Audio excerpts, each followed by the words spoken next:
Mina, how important is keyword research for the title? Okay, so obviously, I think the title is the number one thing that ranks your product on Amazon. You know this more than anyone, and so title is the most important component in terms of keywords in your entire listing. And so the keyword research that associated with what you need to do for the title is also very important.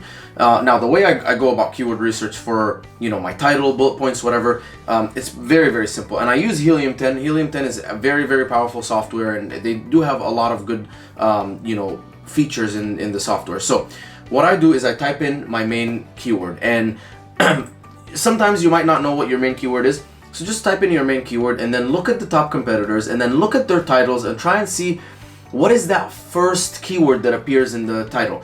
Usually it should be your product brand name and then the main keyword right away. So for example, it should be Hydrolyte electrolyte powder. Electrolyte powder is my main keyword, and I want it to be as close to the beginning of the title as possible, right after my brand name.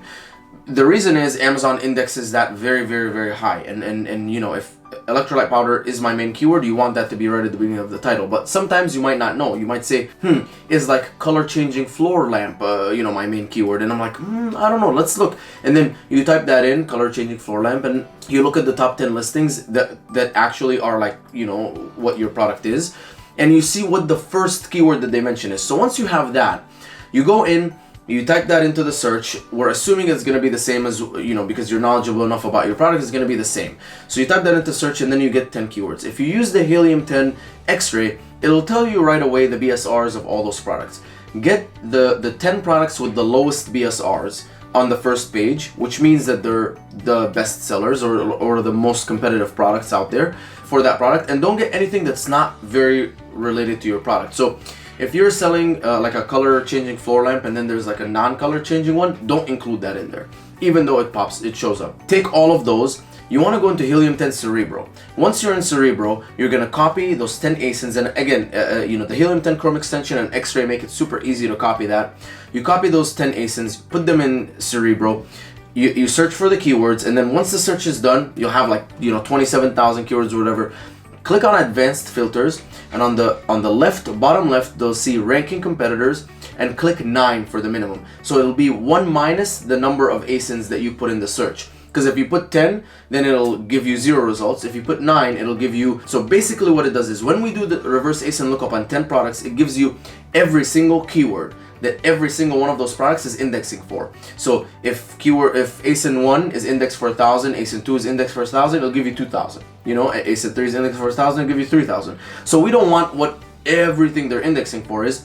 We want the most important. So when we when we put minimum ranking competitors 9, it brings the intersection of every single product. So if Hydrolyte has electrolyte powder and electrolyte supplement and then Hydrolyte, and then another Ultima replenisher has electrolyte powder, electrolyte supplement, and then Ultima replenisher, it removes the Hydrolyte and Ultima replenisher and only shows me electrolyte powder, electrolyte supplement, because those are in common. So it basically gives me the keywords that all 10 of those products have in common, and then I get a very nice refined list. Once I have that nice refined list, I'll sort by search volume, highest, largest to smallest, and those main keywords, those are the main ones that I want to include in my title, in my bullet points, in my description or product description or whatever. And if you have enhanced brand content, maybe when you're creating, adding those images, you put the keywords there too.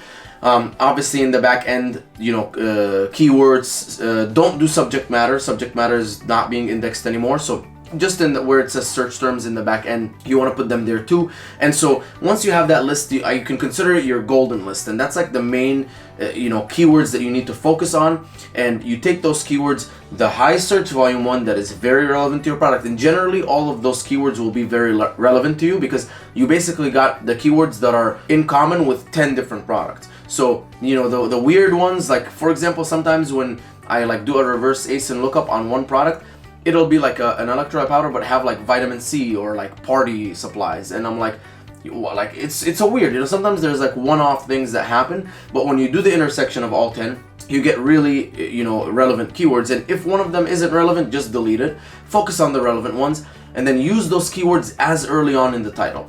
You want to write your title in a manner that is keyword packed but also very readable. You don't want it to be like very robotic, like electrolyte powder, supplement, potassium, sodium, magnesium, blah, blah, blah, like you want it to be readable, like, hydrolyte, electrolyte powder, hydrating supplement for athletes with sodium, potassium, magnesium, so, something like easy to read.